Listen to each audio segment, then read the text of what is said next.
उर्वा बिन मसूद अस-सकफ़ी बाद में मुसलमान हो गए रज़ी अल्लाह तआला अन्हु। सुलह हुदैबिया जब हुई है, हज़रत उस्मान गनी रज़ी अल्लाह तआला अन्हु हुज़ूर सल्लल्लाहु अलैहि वसल्लम की तरफ से मक्का की तरफ मुसलमानों के सफ़ीर बन के गए हैं। मुशरिकीन मक्का की तरफ से सफ़ीर बन के जो आए हैं वो उर्वा बिन मसूद अस-सकफ़ी हैं।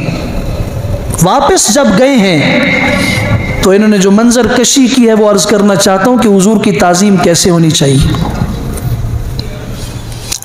और वह कहते हैं जब गए वापस पूछा कि कैसे, उसने कहा अल्लाह की कसम मैंने किस्रा के लोग भी देखे, ईरान के बादशाहों के दरबारों में भी गया, रूम के बादशाहों के दरवाज़ों पे भी गया, और मैंने बड़े बड़े दरबार देखे, शुआरा की मजालिस देखी, उमरा की मजालिस देखी, ताज़ीम देखी बादशाहों की, वज़रा की, लेकिन अल्लाह की कसम जो ताज़ीम मोहम्मद सल्लल्लाहु अलैहि वसल्लम के उसके साथी करते हैं, ये ताज़ीम का मंजर मैंने दुनिया में नहीं देखा। क्या ताज़ीम करते हैं? पहली बात ये की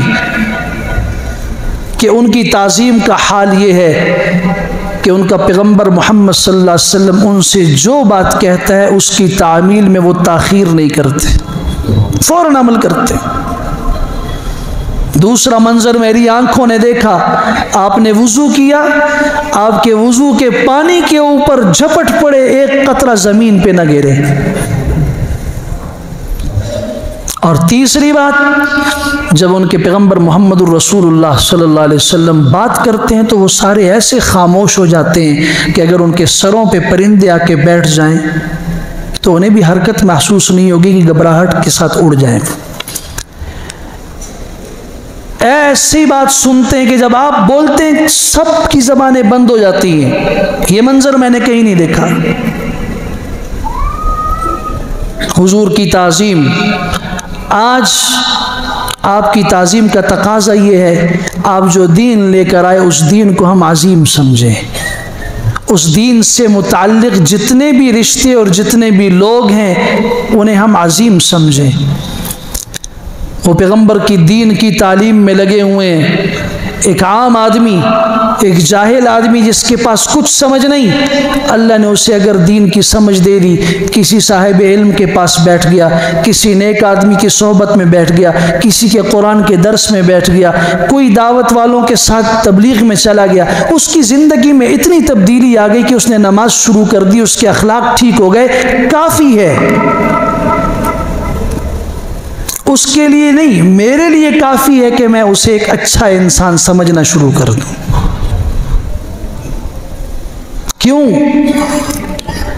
उसकी ज़िंदगी में जो तब्दीली आई है वो तब्दीली तो पैगम्बर के दीन वाली आई है, थोड़ी आई है लेकिन आई तो है। मुझे उससे वो तवक्को नहीं रखनी चाहिए जो सहाबा किराम की है। अब ज़माने को भी तो देखें ना, कुछ लोग होते हैं दूरबीन लेके, खुर्दबीन लेके बैठ जाते हैं, वो उलमा की और ऐसे लोगों की गलतियां तलाश करते हैं, और ज़रा सी गलती को हाँ देखा मौलवी साहब ऐसा। मैं तो कहता हूँ बेचारा मौलवी साहब और इस तरह का आदमी तो गलती क्या, वो तो अगर किसी अच्छी गाड़ी में किसी के साथ सफ़र करे तो हाँ, खुद तो लोगों को सादगी की तालीम देते हैं और खुद देखो गाड़ियों में घूम रहे।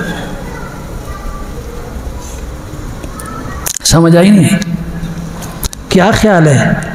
अगर वो रसाए अंबिया के मुताल्लिक़ ये जज्बा है, अगर हुजूर अक़दस सल्लल्लाहु अलैहि वसल्लम,